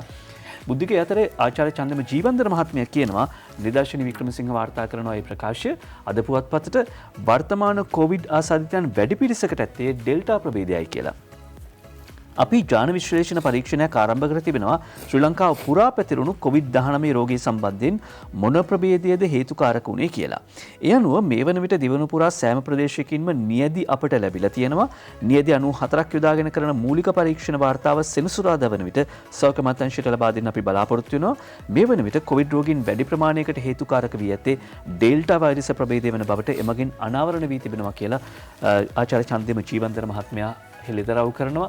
ඒ කියන්නේ සාම්පල් 94කින් දිවෙන පුරාගත සාම්පල් 94ක ප්‍රතිඵලය අනුව දැනට පැහැදිලිව තිබෙන්නේ මේ ඩෙල්ටා වසංගතය තමයි පැතිරෙන්නේ. ඒ කියන්නේ අර ඉන්දියාවේ බෙල්ල හිර කරපු ගෙල සිර කරපු ඒ වගේම බ්‍රිතාන්‍යයට තර්ජනයක් වෙච්ච ඇමරිකා එක්සත් ජනපදයට තර්ජනයක් වෙච්ච ලෝක සෞඛ්‍ය සංවිධානය කියන විදිහට ලෝකයේ මීළඟ මාරාන්තික අභියෝගය බවට පත්වන ඩෙල්ටා ප්‍රභේදය තමයි මේ පැතිරෙන්නේ කියලා ආචාර්ය චන්දිම ජීවන්දර මහත්මයා කියන්නේ. ඊයේ විශේෂඥ වෛද්‍ය සංගමේ පද්මා ගුණරත්න විශේෂඥ වෛද්‍යතුමිය ප්‍රකාශ කරා පුළුවන් තරම් ඉක්මනට නැවත වතාවක් රට වහන්නට වෙයි. එහෙම නැත්නම් අඩුම තරවෙන් සංචරණ සීමාවක් දාමන්නට වෙයි. නැත්නම් මෙහි ප්‍රබලත්වය ගැන හිතා ගන්නටවත් බෑ කියලා චන්දිම ජීවන්දර මහත්මයාත් ඒ කතාව කියන්නේ. අද දිවයින පුවත්පත වාර්තා කරනවා තව ආසාදිතයන් වැඩි වුණොත් සෞඛ්‍ය වලට කරන්න දෙයක් නැහැ. එහෙම තමයි ඔවුන් කියන්නේ. නියෝජ්‍ය සෞඛ්‍ය අධ්‍යක්ෂ ජෙනරාල් විශේෂඥ වෛද්‍ය හේමන්ත හේරත් මහතාගේ ප්‍රකාශයක් සඳහන් කරනවා කොරෝනා ආසාදිතයන් වැඩිවීම එක්තරා සීමාවක් පසු කරමින් යමින් රෝගීන් වැඩිවීමේ ශීඝ්‍රතාවය ඉහළ යාමක් සිදු වුවහොත් සෞඛ්‍ය වලට ඒ දෙස බලා සිටීම හැර කළ කිසිවක් නැතයි නියෝජ්‍ය සෞඛ්‍ය අධ්‍යක්ෂ ජෙනරාල් වෛද්‍ය හේමන්ත හේරත් මහතා අනතුරු ඇගෙව්වා කියලා අද සඳහන් කරනවා. මේක ගැටලුවක් තියෙනවා දිනුෂේ. ඒ දවස්වල අපි 30000යි කියලා කිව්වා. 31000යි කියලා කිව්වා. 35000යි කියලා කිව්වා. ආපහු 20000ට එහෙම අඩු වුණා. ඩෙල්ටා කියන ප්‍රභේදය දෙගුණයක් වේගෙන් පැතිරෙනවා නම් ප්‍රබලත්වයක් දෙක නම් එතකොට මේ 30000 අපිට 45000ක් 50000ක් බවට පත් වෙනවා. අපිට එහෙම කතා කරන්නට වෙනවා. මෙන්න මේ ගැටලුව සම්බන්ධයෙන් කල්පනාකාරීව ක්‍රියාත්මක විය යුතුයි. කොයිතරම් කිව්වත් Taman පරිස්සම් වෙන්නේ නැත්නම් ඉන්ජෙක්ෂන් එක නැත්නම් එන්නත ගත්තත් Taman පරිස්සම් වෙන්නේ නැත්නම් මේ ගැටලුවට මුහුණ දෙන්න සිද්ධ වෙනවාමයි. ආදරණීයන් අප අතරින් නොකියාම යන්නේයි. ඔව්. දැන් හේමන්ත හේරත් මහත්මයාගේ ඒ ප්‍රකාශය අනතුරු ඇඟවීමක් විදියට බාරගත්තට නම් කමන්නේ. එහෙම නැතුව මේ ලෙඩ්ඩු වැඩි වුණා ඉතින් අපිට කරන්න දෙයක් නැහැ කියලා එහෙම උත්තර බලාපොරොත්තු වෙන්නේ නැහැ. ප්‍රශ්න වලට ගැටලු වලට උත්තර තියෙන්න ඕනේ. උත්තර හොයන්න ඕනේ. ඒක තමයි රාජ්‍ය නිලධාරීන්ගේ වගකීම. දේශපාලනඥයන්ට චෝදනා කරනවා වගේම රාජ්‍ය නිලධාරීන්ටත් චෝදනා සමාජය තුළ තියෙනවා. අපිට කරන්න දෙයක් නැති වෙයි කියලා එහෙම ඉන්න බෑ. අර පෞගේ දවසල තුමාලා පටි පොඩ්ඩක් වැඩි කරගත්තනේ. හොඳ පොඩ්ඩ. කොහොම වුණත් දිස්ත්‍රික්ක 5ක 30ට වැඩි සියලු දෙනාට පළමු මාත්‍රාවදී අවසන් කියලා වරුණ පෙරමුණ වාර්තා කරනවා. අරුණ පුවත්පතට රටේ දිස්ත්‍රික්ක 5ක වයස අවුරුදු 30ට වැඩි පුද්ගලයන් සියලු දෙනාටම කොවිඩ් මර්ධන එන්නතේ පළමු මාත්‍රා ලබා දී අවසන් බව සඳහන් කරනවා. යුද හමුදාව සහ ත්‍රිවිධ හමුදා මුල් වෙලා කරන එන්නත් කරන වැඩපිළිවෙල නිසා කාර්යක්ෂම වී තිබෙනවා. ඒ අනුව කොළඹ, මාතලේ, මහනුවර, පොළොන්නරුව, ගම්පහ කියන දිස්ත්‍රික්කවල සිටින වයස අවුරුදු 30ට වැඩි පුද්ගලයන්ට මෙසේ එන්නතේ පළමු මාත්‍රාව ලබා දීලා අවසන් කර තිබෙනවා. ඒ බව සෞඛ්‍ය අමාත්‍යාංශයත් තහවුරු කර සිටිනවා. දිස්ත්‍රික්ක 5ක අවුරුදු 30ට වැඩි සියලුම දෙනාට එන්නත ලබා දීලා අවසන්. කොළඹ, මාතලේ, මහනුවර, පොළොන්නරුව, ගම්පහ කියන දිස්ත්‍රික්කව මේ දිස්ත්‍රික්ක 5ට ඇතුළත්. ඒ අද අපි වාර්තා කරේ අරුණ පුවත්පතෙන්. අරුණ පුවත්පත ඊට පස්සේ වාර්තා කරනවා PHIට කෙල ගහලා. මනුසත් සේරසිංහ වාර්තා කරන්නේ එහෙම කරලා නේද? මදි එහෙම කළා. ඒ මතුරු මහන්සි වෙන විදිහට එහෙම කළා මදි. මනුසත් සේරසිංහ වාර්තා කරන්නේ උත්ප්‍රාසාත්මකයි. මේ තිරිසන් පුවත වාර්තා කරන්නේ මනුසත් සේරසිංහ කුලියාපිටියේ සිට PHIට කෙල ගහලා සැකකරු රිමාන්ඩ් ගිරිඋල්ල පුස්කොළදෙනිය ප්‍රදේශයේදී රාජකාරියේ යෙදී සිට මහජන සෞඛ්‍ය පරීක්ෂකවරයෙකුට කෙල ගැසූ අයෙකු ගිරිඋල්ල පොලිසිය මගින් අත්අඩංගුවටගෙන කුලියාපිටිය අධිකරණයට ඉදිරිපත් කළ තිබෙනවා. මේ පුද්ගලයා බිරිඳගෙන් සහ දරුවගෙන් වෙන්ව ජීවත් වෙන පුද්ගලයෙක්ලු. බිරිඳට සහ දරුවට කොවිඩ් ආසාදනය වෙලා තියෙනවා. ඒ දෙන්න බලන්න යන්න හදද්දි බලන්න යන්න දුන්නේ නැහැ කියලා. ඉතින් කොවිඩ් ආසාදිත වෙච්ච ඒ කියන්නේ මෙච්චර කාල බලලත් නැහැ. ඒ කියන්නේ වෙන්ව ඉඳලා තියෙන්නේ. හැබැයි කොවිඩ් ආසාදිත වුණාට පස්සේ එතෙන්ට යන්න හැදුවා. ඒකට PHI මහත්තයා එපා කියලා කිව්වා කියලා තමයි. දැන් PHI මහත්තයා එපා කියලා කියන්නේ ඔව් බිරිඳවත් දරුවවත් පරිස්සම් කරන්නේ නෙවෙයි අර මිනිස්සුව පරිස්සම් කරන්න. කියන්නේ මාව පරිස්සම් කරන්න තමයි මට මේ කරන්නේ. එහෙම කෙනාට කෙල ගහන જાතියක්. ඔන්න තත්ත්වය. හැමෝටම නෙවෙයි මේ කියන්නේ. වැරදි වැඩක් කරොත් එහෙම අපි ඒක තිරිසන් ගති විදිහට මඳුනාගත යුතුයි. අද දිවයින පුවත්පත වාර්තා කරනවා ජලය සම්බන්ධයෙන් අපි මොකක්ද කළ යුත්තේ කියන කාරණාව. කඩිනම් විසඳුම් මගින් ජනතාවගේ පානීය ජල අවශ්‍යතා සැපිය යුතුයි කියලා අග්‍රාමාත්‍ය මහින්ද රාජපක්ෂ මහත්මයාගේ ප්‍රකාශය අද දිවයින පුවත්පත වාර්තා කරනවා. සිරිමන්ත රත්නසේකර තමයි මේ වාර්තාව දිවෙනට ගෙන එන්නේ. දිවයින පුරා පිහිටා ඇති ජලපෝෂක ප්‍රදේශ සංරක්ෂණය කිරීම ප්‍රමුඛතම සහ අත්‍යවශ්‍ය කාර්යයක් බව ඒ සඳහා වඩා වැඩි ප්‍රමුඛතාවයක් දී කටයුතු කරන ලෙස අගමැති මහින්ද රාජපක්ෂ මහත්මයා ඊයේ ජල සම්පාදන මණ්ඩලයේ නිලධාරීන්ට උපදෙස් ලබා දෙමින් කියා සිටියා. ඒ වගේම තමයි දෙවින පුරා ක්‍රියාත්මක ජල සම්පාදන ව්‍යාපෘති සම්බන්ධයෙන් ජල සම්පාදන ඇමති වාසුදේව නානායක්කාර මහතා ප්‍රධාන අමාත්‍ය නිලධාරීන් ජල සම්පාදන මණ්ඩලයේ නිලධාරීන් සමග අරලිගහ මන්දිරයේදී පැවති සාකච්ඡාවකදී තමයි මේ බව ප්‍රකාශ කරලා තියෙන්නේ. අපිට මතකයි මහින්ද රාජපක්ෂ ජනාධිපතිවරයා විදිහට ඉන්න කාලෙත් එතුමා දිගින් දිගටම මේ ජල ප්‍රෝච්චක ප්‍රදේශ කොහොමද සංරක්ෂණය කරන්නේ සහ ජලය නැති ප්‍රදේශවලට කොහොමද ජලය ලබා දෙන්නේ කියන වැඩ පිළිවෙල සම්බන්ධයෙන් දිගින් දිගටම ක්‍රියාත්මක කරපු කෙනෙක්. එතුමා අද වාසුදේව නානායක්කාර මැතිතුමා ජල සම්පාදන මණ්ඩලයේ කණ්ඩායමත් එක්ක එකතු වෙලා කතා බහ කරලා තියෙන්නේ ජල පෝෂක ප්‍රදේශ කොහොමද ආරක්ෂා කරන්නේ. ජලය ලබා දෙනක විතරක් නෙවෙයි මේ ආණ්ඩුවක් විදිහට ගත්තාම කරපු කාරණා අපි විදුලිය සම්බන්ධයෙන් කතා කරා තඹපවණේ වැඩ පිළිවෙල දලසලාපෙරුම මැතිතුමාගේ එතනත් මේ ආණ්ඩුව කටයුතු කරේ විදුලිය බෙදා හැරීම විතරක් නෙවෙයි විදුලිය ජනනය කරන්නේ කොහොමද උපදවන්නේ කොහොමද ජලය සම්බන්ධනොත් එහෙමයි ජලය බෙදා හැරීම පමණක් නෙවෙයි ජල පෝෂක ප්‍රදේශ කොහොමද පරිස්සම් කරගන්නේ ආරක්ෂා කරගන්නේ කියන කාරණාව අද දවසේදී දිවෙන වාර්තා කරලා තියෙනවා. ජලය එක්රැස් වෙන තැන් නම් පරිස්සම් කරන්න එපා. මොකද ඩෙංගු අවදානම වැඩි වෙලා තියෙනවා. මේ අවුරුද්දේ අද අරුණ පුවත්පත වාර්තා කරනවා. ඒ වාර්තාව උදේචි වේකනායක සහ මනෝජ් ප්‍රබෝධ ගන්තර ඉඳලා වාර්තා කරන්නේ බස්නාහිර ඩෙංගු අවදානම දැඩි වෙයි. ගෙවුණු මාස 4ට රෝගීන් 17000ක් කොරෝනා අස්සේ ඩෙංගුත් ඇවිල්ලා. ඒ නිසා විශේෂයෙන්ම මේ ගැන අවධානය යොමු කරන්න ඕනේ කියලා අද අරුණ පුවත්පත සඳහන් කරනවා. බස්නාහිර පළාතේ 50%කින් ඩෙංගු අවදානම ඉහළ ගොස් තිබෙනවා කියලා වාර්තා කරද්දී ඩෙංගු තවන් සොයන්න ජොනී සහ රොමා ලෑස්ති කියලා කීර්ති මෙන්ඩිස් වාර්තා කරනවා. අද මව්බිම පුවත්පතට ඒ තමයි ජොනී සහ රොමා කියලා කියන්නේ පොලිස් නිලක කොට්ටාසය පුහුණු කරපු මේගොල්ලෝ කලින් පුහුණු කරලා තිබෙනේ මේ පුපුරන ද්‍රව්‍ය හොයාගන්න. හැබැයි දැන් ඊට පස්සේ වුන් පුහුණු කරලා තියෙනවා ඩෙංගු තවන් සොයන්න ජොනී සහ රොමා වැඩේට බහින්න ලෑස්ති කියලා අද කීර්ති මෙන්ඩිස් වාර්තා කරනවා. මේක ගැන වුණත් 7 වෙනි පැයේදී අහන්න පුළුවන්. ඊයේ දවසේදී ජනාධිපතිතුමා පාර්ලිමේන්තුවට ආවා. පාර්ලිමේන්තුවට ඇවිල්ලා මොනවද කරේ? අද දිනමින පුවත්පත ඡායාරූපයක් එක්ක වාර්තා කරලා තියෙනවා. ජනාධිපතිතුමා පාර්ලිමේන්තුවට පැමිණීම ස්වර්ණා විජේකෝන් සහ සන්ධ්‍යා කරුණාරත්නයි දිනමිනට මේ වාර්තාව ඉදිරිපත් කරන්නේ. ජනාධිපති ගෝඨාභය රාජපක්ෂ මහතා පාර්ලිමේන්තු රැස්වීමට සහභාගී වීම සඳහා පාර්ලිමේන්තුවට ඊයේ පෙරවරුවේ පැමිණියා. පෙරවරු 11:15ට තමයි පාර්ලිමේන්තු සංකීර්ණයට ආවේ. පාර්ලිමේන්තු සංකීර්ණයේ ඉදිරිපසදී සභානායක පිළි අරගෙන සභාගර්භ වෙත කැඳවාගෙන ආවේ සභානායක ඇමති දිනේෂ් ගුණවර්ධන මහත්මයා සහ රාජ්‍ය ඇමතිවරුන් වන කාංචන විජේසේකර ඉන්දික අනුරුද්ධ මහතුරුත් මෙහිදී සහභාගී වුණා කියලා අද දිනමින පුවත්පත වාර්තා කරලා තියෙනවා. ජනාධිපතිතුමා පැය ගණනාවක් පාර්ලිමේන්තුවේදී සිටියා.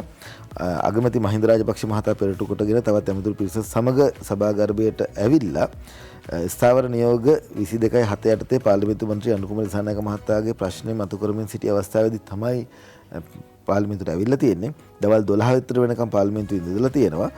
සභාගමට පැමිණීමේදී අනුපත්‍රික මන්ත්‍රීවරුන් එතුමාව පිළිගත්තු ආකාරය සම්බන්ධයෙන් කතා බහ කරලා තියෙනවා. ඒ වගේම තමයි දිනේෂ් ගුණවර්ධන මහතා අනුපක්ෂ ප්‍රධාන සංවිධායක ජෝන්සන් ප්‍රනාන්දු මහතා සහ අග්‍රාමාත්‍ය මහින්ද රාජපක්ෂ මහතාත් එක්ක දීර්ඝ වේලාවක් සාකච්ඡා කරමින් සිටියා කියලත් අද දවසේදී දිනමින පුවත්පත වාර්තා කරනවා. ජනාධිපතිතුමා මොකද කළේ කියන ප්‍රශ්නයට අද ගොඩනැගෙන රටක වසරක අභිමානය කියලා මව්බිම් පුවත්පත අතිරේකයක් පළ කරනවා. එහිදී ධර්ම බුද්ධිසිරි ධර්මප්‍රිය ලිපියක් ලියනවා. ජනාධිපති ගෝඨාභය රාජපක්ෂ රට බාර ගන්නා විට සාම්ප්‍රදායික දේශපාලනයෙන් ඔද්දල් වී ගැඹුරු ආර්ථික අර්බුදයක රට ගිලී තිබූ බව දැන් බොහෝ දෙනාට අමතකය. ජනාධිපති ගෝඨාභය රාජපක්ෂ රට බාර ගන්නා විට සාම්ප්‍රදායික දේශපාලනයෙන් ඔද්දල් වී ගැඹුරු ආර්ථික අර්බුදයක ගිලී තිබූ බව දැන් බොහෝ දෙනාට අමතකය. ගෝඨාභයගේ දේශපාලන සම්ප්‍රාප්තිය ශ්‍රී ලංකාවේ වසා පැවති අඳුරු තිමිර පට ඉරා දමන හිරු එලියක් වූයේය. රට ඉල්ලා සිටේ ශක්තිමත් නායකත්වයකි. අභියෝග මැද නොසලී නෞකාව සීරු මාරුවට ඉදිරියට ගෙන යාමෙන් ජනාධිපතිවරයා ජනතා විශ්වාසය තහවුරු කර තිබේ. මැතිවරණ කාලවලදී විපක්ෂය චෝදනා කළේ මැතිවරණ වේදිකාවලදී ඒකාධිපතියෙක් වෙයි කියලා. හැබැයි ඍජු බලය, ස්ථිර බලය මෘදු ලෙස භාවිත කරනවා කියලා ලිපියෙන් අවධාරණය කරනවා. පළමු වසරේ ජනතා මෙහෙවරෙන් බිඳක් කියලා තවදුරටත් මව්බිම් පුවත්පත වාර්තා කරනවා. මොනවද පළමුවෙනි අවුරුද්ද තුල රටට ජනතාවට ලැබුණේ? ජනාධිපති කාර්ය මණ්ඩලයේ 2500 සිට 300 දක්වා අඩු කිරීම, ජනාධිපති පරිවාර රථ 3ක 3කට සීමා කිරීම, ජිනීවා මානවිකම් සමුළුවේ 31 යෝජනාවේ අනුග්‍රාහකත්වයෙන් ඉවත්වීම, MCC ගිවිසුම ආපසු හරවායවීම, ඊට පස්සේ දේශීය කර්මාන්ත සහ කෘෂි කර්මාන්තය සඳහා මොනවද ලබා දුන්නේ? බැට් බද්ද 15% සිට 8% දක්වා අඩු කිරීම, ඊළඟට ඉදිකිරීම අංශයේ තිබිච්ච බදු 28% සිට 18% දක්වා අඩු කිරීම, බාලච්චේන කඩදාසිකම්හල නැවත ආරම්භ කිරීම, බඩේරිඟු මුං සෝයා ආනයනය නැවැත්වීම, රටට ගෙන්නන එක නැවැත්තුවා, පැල්වත්ත සහ සෙවණගල සීනි කර්මාන්ත ශාලා නැවත වැඩ පටන් ගත්තා. මේ විදියට කාරණා රැසක් සඳහන් කරද්දී විශේෂයෙන්ම බැට් බද්ද 15% සිට 8% දක්වා අඩු කිරීම. දැන් ඊයේත් පාර්ලිමේන්තුවේදී විපක්ෂ නායකතුමා සඳහන් කරපු කාරණාවක් තමයි මේ කෝටිපති ව්‍යාපාරිකයන්ට බදු සහන දුන්නා කියලා. හැබැයි ඒකට ශ්‍රී ලංකා පොදු ජන පෙරමුණේ පාර්ලිමේන්තු මන්ත්‍රී වසන්ත යාපා බණ්ඩාර මහත්මයා උත්තර ලබා දෙනවා. මොකක්ද මේ කළේ? මේ ආර්ථික ප්‍රතිපත්තියේ තේරුම් ගන්න කියන කාරණාව. ආණ්ඩුව වැට් බදු ආදායම් බදු අඩු කළේ ව්‍යාපාරිකයාට නිෂ්පාදකයාට සහන දෙන්න. අද උදේ ඉඳන් මහ බැංකු වාර්තාව පිළිබඳ කතා කරන ආර්ථික ඔස්තාරලා කියනවා එක කතා. හැබැයි මහ බැංකු වාර්තාවන් ප්‍රකාශ කරනවා 2014 ආණ්ඩුව බාර දෙනකොට අපේ රටේ දළදේශීය නිෂ්පාදිතයේ වර්ධන වේගය 5% ඉක්මවා තිබුණා. හැබැයි 2019 වෙනකොට මේක 2.3ට බැස්සුවා. කෘෂි කාර්මික අංශයේ වර්ධනය 4.6ට තිබුණේ. ඒක 1ට බැස්සුවා. කාර්මික අංශයේ වර්ධනය 4.7ට තිබ්බේ. ඒක 2.6ට බැස්සුවා. සේවා අංශයේ වර්ධනය 4.8ට තිබ්බේ. ඒක 2.2ට බැස්සුවා. ආයෝජන මනින්නේ දළදේශීය නිෂ්පාදිතයේ අනුපාතය අනුව. එහෙම වැළුවාම ඒක 32.3 ඉඳලා 26.8ට බැස්සුවා. ඩොලර් එක රුපියල් 130ට තිබ්බ එක 2019 වෙනකොට 178.78ට නැංගුවා. අපේ ආණ්ඩුව උත්සාහ කරේ බැට් බද්ද අඩු කරලා, ආදායම් බදු අඩු කරලා, බදු ප්‍රමාණය අඩු කරලා, බදු ප්‍රතිශතය අඩු කරන්න, කර්මාන්ත සහ ව්‍යාපාර සංවර්ධනය කරන්න. බුද්ධික ඒ මොහොතේ ඒ බදු අඩු නොකළා නම් මේ කොරෝනා අර්බුදයත් එක්ක බොහෝ ව්‍යාපාර කර්මාන්ත කඩන් වැටිලා රස්සාවලින් බොහෝ දෙනෙක් එළියට දාන්න සිද්ධ වෙලා තියෙනවා. ඒ නිසා තමයි ආණ්ඩුව වැට්පදු ආදායම් බඩු අඩු කළේ ව්‍යාපාරිකයාට නිෂ්පාදකයාට සහනයක් දීමට කියලා වසන්ත යාපා බණ්ඩාර මහත්මයා සඳහන් කරන්නේ. මේ පත්‍රයේ ලේඅවුට් එක පොඩ්ඩක් බලන්න පුළුවන් වෙයිද? දිනුෂ මේ අලුත් ක්‍රමයක් මෙතන තියෙන්නේ. මීඩියා අන්ලිමිටඩ් කියලා අලුත් අතිරේකයක් ඉදිරිපත් කරලා තියෙනවා ලංකාදීප පුවත්පත. දේශපාලනය පරාදයි, ලෝකයේම මොහොතින් මොහොත වෙනස් වෙමින් තිබේ. ලෝක දේශපාලන තත්ත්වය මෙන්ම ලංකාවේ තත්ත්වයන්ද මොහොතින් මොහොත වෙනස් වෙනවා කියලා මංගල සමරවීර හිටපු අමාත්‍යවරයා කියන කතාව ඇතුළු කතා ගණනාවක් එක්ක මීඩියා අන්ලිමිටඩ් අසීමාන්තික අවකාශය කියලා ලංකාදීප පුවත්පත අලුත් අතිරේකයක් නිකුත් කරලා තියෙනවා. මේ අතිරේකය කියවන්න ආස හිතෙන බ්‍රහස්පතින්දාට හැමදාටම එන අතිරේකයක්. ඒ වගේ විශේෂ දේවල් අපි ඔබට ඉදිරිපත් කරනවා. සංජක ප්‍රසාද් දොලවත්ත තමයි මෙහි කතුරුවට විදිහට කටයුතු කරන්නේ. අමතරව තවත් යාළුවෝ ගණනාවක් මේකට සම්බන්ධ වෙලා ඉන්නවා. අනු එදිරිසිංහ ඉන්නවා, සමන්ත පෙරේරා ඉන්නවා, ප්‍රගීත් සම්පත් ඉන්නවා. මේ කණ්ඩායමක එකතු වෙලා කසුන් ගණේවත්ත, සුනන්ද කර්මාරත්න මේ කණ්ඩායම එකතු වෙලා අලුත් ආර්ථික වැඩක් ලංකාදීප පුවත්පතත් එක්ක එකතු කරලා තියෙනවා. දුලංජලි හේවාමුතුගේ, දුලංජලි මුතුවාඩිගේ අපි සුබපතනවා විතරක් නෙවෙයි, වෙනම කතාන්දරයක් මෙහිදී පුවත්පතට නැවත වතාවක් අපිට ඉදිරිපත් කරන්නට හැකියාව ලැබිලා තියෙනවා. ගොඩක් වෙලාවට පත්තර කියවන එක අඩු වෙලා තිබිච්ච වකවානුවක නැවත වතාවක් සංජකලට හැකියාව ලැබිලා තියෙනවා. තරුණයට ආමන්ත්‍රණය කරන්න. ගොඩක් පත්තර තරුණයෝ කියවන්නේ නැහැ කියලා කියනවා. ඔව්, පත්තරම දේවල් කියවන්න පටන් ගන්නවා. පත්තර කියවන්න, පත්තර බලන පුරුද්ද ඇති කරලා. ඔය ඇති කරලා තියෙන පත්තර බලන පුරුද්ද. පත්තර කියවන්න, පත්තර බලන පුරුද්ද ඇති කරලා තියෙනවා. ලේඅවුට් එකෙන් පේන්නේ පත්තර බලන පුරුද්ද තමයි ඇති කරලා තියෙන්නේ. හරි සාරගර්භ ලිපි ගණනාවක්ම තියෙනවා. සුන්දර නෝර්වේ කියලා නෝර්වේ රාජ්‍ය සම්බන්ධයෙන් කියන මේක මේ අද විතරයි කියන කමර්ෂියල් එක වගේ වැඩක් මේක. නමුත් හොඳ දේ හොඳයි කියලා අපි අගය කරන්නට ඕන. සංජයකටත් බොහොම ස්තුතියි. අනිත් කණ්ඩායමටත් අපි සුබ පතනවා. මෙවැනි අලුත් දේවල් පුවත්පතට එකතු වෙ යුතුයි. අවන්ති ළමා නිවාසය, අනුරාධපුර අවන්ති ළමා නිවාසයේ කතාව ඇත්තයි කියලා තමයි මේ වාර්තා කරන තිසල් තෙන්නකෝන් සාලියපුර ඉඳලා අවන්ති ළමා නිවාසයේ ලිංගික අතවර ගැන විමර්ශන දෙකකින් තහවුරුයි. ඊළඟට ලිංගික අපයෝජන සිද්ධිය සම්බන්ධයෙන් සැකකාර හිමිනම උසාවියට බහර වෙලා ආරේ බණ්ඩාර හිඟුරක් ගොඩ සිට වාර්තා කරන්නේ විදුහල්පති ස්වාමින් වහන්සේ නමක් කියලා තමයි උද්ඝෝෂණ එහෙමත් කෙරුණේ. ඒ අරුණ පුවත්පතේ තවත් පුවතක් මාස 6ට ළමා අපයෝජන පැමිණිලි 4700 පණි අජිත් තලහකෝන් වාර්තා කරනවා ළමයින්ගේ පැමිණිලි සම්බන්ධයෙන් බුද්ධික අද දිවෙන පුවත්පත වාර්තා කරනවා රිෂාඩ් වෙනුවෙන් කිරියල්ල කතා කරයි මැති සභය උණුසුම් වෙයි කියලා දිවයින පුවත්පතයි මේ කතා කරන්නේ. රිෂාඩ් වෙනුවෙන් කිරියල්ල කතා කරයි. ජනපති අගමැති නිහඬව බලා සිටිති. කාමරයක දාලා මාව වහලා රිෂාඩ් බදුරුදීන් කියනවා. මන්ත්‍රී වරප්‍රසාද කඩන්න දෙන්න බෑ. ලක්ෂ්මන් කිරියල්ල කියනවා. මේක අධිකරණ කටයුත්තක්. පරීක්ෂණ නවත්තන්න බෑ. සභානායක දිනේෂ් ගුණවර්ධන මහත්මයා කියනවා. ඒත් එක්කම සඳහන් කරනවා අද ගුරුවරුන්ගේ ප්‍රශ්නයට ස්ථිරසාර සාධාරණ විසඳුමක් එන අයවැයෙන් කියලා අමාත්‍ය ජී.එල්. පීරිස් මහත්මයා ඊයේ දවසේදී විපක්ෂ නායක සජිත් ප්‍රේමදාස මහත්මයාගේ ප්‍රශ්න වලට පිළිතුරු දෙමින් කියා සිටියා. මෙතෙක් ගුරුවරුන් සඳහා වේතනය කිසිදු අඩු කිරීමකින් තොරව 100%ක්ම ලබා දුන්නා. නමුත් කොරෝනා වසංගත කාලයේදී පුජ්‍යලික ආයතන 40%කට වඩා වැඩි කප්පාදුවකට ගියා. අපි රුපියලකින්වත් ගුරු වැටුප් විදුහල්පතිවරු වැටුප් අඩු කරලා නැහැ. ඒක නිසා මේ ක්‍රමවේදය පැහැදිලිව හොඳ උත්තරයක් ලබා දීමට අවශ්‍යයි කියන කාරණාව ස්ථිරසාර සාධාරණ විසඳුම තව තෙමසකින් එන අයවැය ලේඛනීය බවද එතුමා ප්‍රකාශ කරලා තියෙනවා කියන එකයි අද දිවෙන පුවත්පත වාර්තා කරලා තියෙන්නේ. රටට ගැලපෙන්නේ කාබනික සහ රසායනික පොහොර යොදා ගන්නා මිශ්‍ර ක්‍රමයක් කියලා සමස්ත ලංකාව ගොවිජන සම්මේලනයේ ජාතික සංවිධායක නාමල් කරුණාරත්න මහත්මයා කියනවා. රටට ගැලපෙන්නේ කාබනික පොහොර හා රසායනික පොහොර යොදා ගන්නා මිශ්‍ර ක්‍රමයක්. ඔන්න දැන් එළිදරව් වෙනවා බුද්ධික කතාව. ඒ කියන්නේ කාබනික පොහොර සහ රසායනික පොහොර කියලා කියන්නේ හරියට ගලිවරුයි අඟුටු මිට්ටයි අතර බොක්සින් තරගයක් වගේ. මොකද රසායනික පොහොර සමාගම් ඊතරම් බලවත් උන් ගලිවර්ල වගේ කාබනික පොහොර කියලා කියන්නේ ලිලිපිට්ටු වගේ ලිලිපුට්ටු වගේ නැත්නම් අඟුටු මිට්ටු වගේ. ඒතර ගලිවරුයි ලිලිපුට්ටුයි අතරේ බොක්සින් තරගයක් තිබුණොත් මොකද වෙන්නේ? අන්තිමට ලිලිපුට්ටු නැති වෙනවා. ඒ කියන්නේ කාබනික නැති වෙලා රසායනික පොහොරම වෙනවා. මේක තමයි කරගන්න ඕනේ. මේකට තමයි රට පුරා උද්ඝෝෂණ තිබ්බේ. දැන් කාරණාව එළිදරව් වෙනවා. රටට ගැලපෙන්නේ කාබනික පොහොර සහ රසායනික පොහොර යොදා ගන්නා මිශ්‍ර ක්‍රමයක් කියලා නාමල් කරුණාරත්න මහත්මයා කියනවා. ඒ කියන්නේ මේක කවදාවත් කරන්න පුළුවන් වැඩක් නෙවෙයි. නැවත වතාවක් දින්නන රසායනික පොහොර සමාගම් පස්ස මරනවා, අපව මරනවා. ඒ නිසා තමයි පරිසර හිතකාමී වගා ක්‍රමයකට යන්න ඕනේ කියලා කිව්වේ. දැන් එහෙනම් අර උද්ඝෝෂණ වලට සල්ලි කොහෙන්ද ගියේ කියලාත් හිතා ගන්න පුළුවන්. මේ පුවත හිනා වෙනවද හිනා යනවද මොකක්ද මේකට කියන්නේ? ලංකාදීප පුවත්පත වාර්තා කරන්නේ තාත්තා හොර ගෑනුවන්ට සැලකුවට අපිට සලකන්නේ නැහැ. හලාවත සිසුවියක් පියාට එරෙහිව පොලිසි ගිහිල්ලා.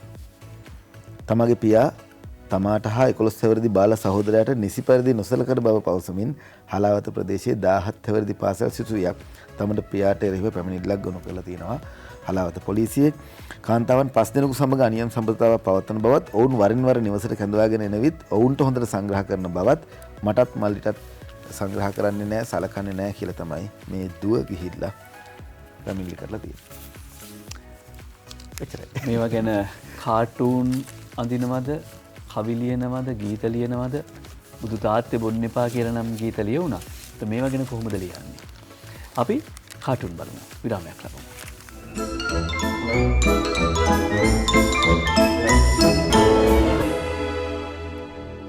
කාටුන් කියලා කිව්වට කවියකින් පටන් ගන්න සූදානම්. දවසේ පද 4 විදුර අබේනායක ඉදිරිපත් කරන කවිය මව්බිම් පුවත්පතට සිසු දරුවෝ අඬති අකුරට ඇඟිලි ගැන ගුරු දෙවිවරු පිරිස වෙහෙසෙති වැටුප ගැන අකුරත් ලැබෙන වැටුපත් දෙක එකටගෙන අකුරත් ලැබෙන වැටුපත් දෙක එකටගෙන පාසල් ගිහින් සටනට මුල පුරනු මැන. දිනමින පුවත්පතේ ශ්‍රීකාන්තගේ ශ්‍රී දූපත මේ රටේ අවසාන පුද්ගලයාටත් එන්නත විදලා ඉවරද සර්? ඔබ හීනයක් දැක්කද බං? නෑ සර්, සජිත් එන්නත විදගෙන තියෙන්නේ. දින පුවත්පතේ අංජන ඉන්ද්‍රජිත් කාටුනිය ගත්තා. ශ්‍රී ලංකා නිදහස් පක්ෂය නියම වෙලාවට එළියට බහිනවා. මෛත්‍රීපාල හිටපු ජනාධිපතිවරයා කියයි ආප්ප ටිකක් මේසෙ තිනවා වෙලා වෙනකම් බලාගෙන ඉන්නේ. ආප්පයක් කෑවා, කොපි කොප්පයක් බිව්වා, එළියට බැස්සා. දාස අඳින විදියට දාසට පේනවා ජනාධිපතිතුමාට අල්ලන්න සිද්ධ වෙනවා, අල්ලගන්න සිද්ධ වෙනවා කොටි වලිග දෙකක්. එකක් උද්ඝෝෂණ, අනිත් එක කොතලාවල පනත. කොටි වලිගේ අල්ලගත්තම අත්තරින්නත් බෑ. හරිද? අනිත් පැත්තට ආයෙ එන්නත් ඉඩ තියෙනවා. ඒ නිසා උද්ඝෝෂණ කියන කොටි වලිගෙත් තියෙනවා, කොතලාවල පනත කියන කොටි වලිගෙත් තියෙනවා. මේක අල්ලගන්න යයිද නැද්ද? අද පුවත්පතේ කාටුනේ අපි පහුගිය දවස් ගණනාවදීම අද පුවත්පත දිහා බලන් හිටියොත් නම් අද පුවත්පත ගුරුවරුන්ගේ පැත්තේ තමයි හිටියේ. වුන් ගුරුවරු වෙනුවෙන් පෙනී සිටපු පුවත්පතක් විදිහට හඳුන්වලා දෙන්න පුළුවන්. අද කාටුනයත් එහෙම තමයි සඳහන් කරලා තියෙන්නේ. ගුරු වර්ජනයේ මීටරය දුර මනින්න යනවා පොලිසියෙන්. හැබැයි බස්වල රාජකාරි වලට පැමිණෙන අයගේ මීටරය දුර කෝ කියන කතාව තමයි අද පුවත්පත නිර්මාණකරුවා ඉදිරිපත් කරලා තියෙන්නේ. සාධාරණ කතාවක් වුන් කියන්නේ. ඊළඟට හසන්ත විජේනායකගේ හුරේරා පොකට් කාටුනේ තෝරගන්නවා අරුණ පුවත්පතෙන්. බන්දුල නිල නිවාස පාවිච්චි කරන්නේ නැතිලු බං. නිල නිවාසවල අකුණු සන්නායක හයි කරලා නැතුව ඇතිස? සුවාරිස් කාටුනේ දාස අපුවලානගේ සර් බෙල් එක ගහනවා විතරයිනේ. මොකද කවුරුවත් ඉස්කෝලවල වලට ඇවිල්ලා නැහැ. නමුත් බෙල් එක ගහනවා විතරයිනේ කියලා ජී.එල්. පීරිස් අමාත්‍යවරයා උපහාසයට ලක් කරලා තමයි ඒ කාටුනේ නිර්මාණය කරලා තියෙන්නේ. නමුත් ළඟදීම ගුරුවරුන්ට පාසල් එන්න වෙයි. රංචගොඩ ළමයා කවිදක ලියනවා අරුණ පුවත්පතට. ඒ ප්‍රශ්නයත් ඒ ලෙසටම විසඳාලු හෙල්ත් මිනිස්ට්‍රියක් වෙනත් රටවල නම් ඇත්තේ නැතු ඇති හරි ආඩම්බරය එහෙව් කොදෙව්වක පුරවැසියන් වශයෙන්. මහජනතාවට නැතුවම බැරි දෙයකි රෝයල් තෝමියන් මහතරගය කිරිකැට්. බඩුමිල තෙල්මිල සහ ඩෙල්ටා වෛරස් අමතක කර කවුරුත් නරමුමු බිග් මැච්. රෝයල් තෝමියන් මැච් එකට අවසර දුන්න කියලා ඊයේ ජාතික පුවත්පත් වල වාර්තාවක් තියෙනවා. ජෛව බුබුලක් විදිහට හරි රෝයල් තෝමියන්ගේ කට්ටිය 225න් කීයක් ඉන්නවද? මොකද්ද වෙන්නේ කියලා බලමු. ගුරු ඉල්ලීම් ගැන උදේ විමලසිරි කාටුනේ නිර්මාණය කළ තියෙන දිවයින පුවත්පතට ජී.එල්. පීරිස් අමාත්‍යවරයා මිරිකිලා තියෙන්නේ ගුරු ඉල්ලීම් වලින්. අරුණ පුවත්පත IMF එක ගැන සඳහන් කරපු කාටුනයක් නිර්මාණය කරලා තියෙනවා. කබ්‍රාල් මහත්මයා ඇවිදගෙන යනවා. මේ උරුලෑව ගියා කියලා මේ කියන්නේ. මේ ගඳයි කියලා කියනවා. IMF එක දූරියන් ගෙඩි දෙකක් විදිහට තමයි හඳුන්වලා තියෙන්නේ. ඒකත් ගඳයි මේකත් ගඳයි මොකද්ද වෙන්නේ කියලා බලමු. ජනරාණි කියන්නේ මොකද? ජනරාණි අද පුවත්පතේ කොවිඩ් ඉවරුණත් නිරෝධායන නීති නම් ඉවත් කරන එකක් නැහැ. ඒ අයිරාණි උද්ඝෝෂණ මර්ධනයට මරු බාණ්ඩනේ. අපි අද අජිත් රෝහණ මහත්මයාගේ බලාපොරොත්තුවෙන් ඔබත් එක්ක පත්තරමෙන්තු අවසන් කරනවා. 7 වෙනි පැයට අජිත් රෝහණ මහත්මයා එනවා. ඊයේ දවසේදී 44 දෙනෙක් අත්අඩංගුවට ගත්තා ගුරු විදුහල්පතිවරු වර්ජනයේදී. ඔවුන් 44 දෙනාගේ ඇන්ටිජන් පරීක්ෂණ කරලා තිබුණා. ඔවුන් නෙගටිව් කියලා තමයි සඳහන් වෙන්නේ. ඒකින්ද ඒ කාටවත් ඒක නැහැ. හැදෙන්නත් එපා. මොකද එක්කෙනෙකුට හරි හැදුනොත් පොකුර ඉතාමත්ම බරපතලයි භයානකයි. අද උසාවියට ඉදිරිපත් කරයි. ඒ විතරක් නෙවෙයි රටේ මේ වෙනකොට තියෙන ප්‍රශ්න තොරතුරු සහ ඒවට අපි කොහොමද ක්‍රියාත්මක වෙන්නේ කියන එක විශේෂයෙන්ම අපරාධ කොට්ටාසය සහ රටවාහන කොට්ටාසය බාර ජ්‍යෙෂ්ඨ නියෝජ්‍ය පොලිස්පතිවරයා විදිහට අර අපරාධ කොට්ටාසයේදී මේ දරුවන්ට සිද්ධ වෙන හිංසන සම්බන්ධයෙන් කරන කාර්යභාරය මොකක්ද කියලා හරියට පැහැදිලි කරගන්න පුළුවන්. ඒකයි වටින්නේ. බලාපොරොත්තු වෙන්නේ නීතිඥ අජිත් රෝහණ මහත්මයාම 7 වෙනි පැය. ගිහිල්ලා එන්න ලස්සන දවසක්. අපි හැමදාම කියනවා මුව ආවරණ පාල දෙන්න පරිස්සමින් ඉන්න. ඔබට හොඳ දවසක් උදා වේ හැමෝටම.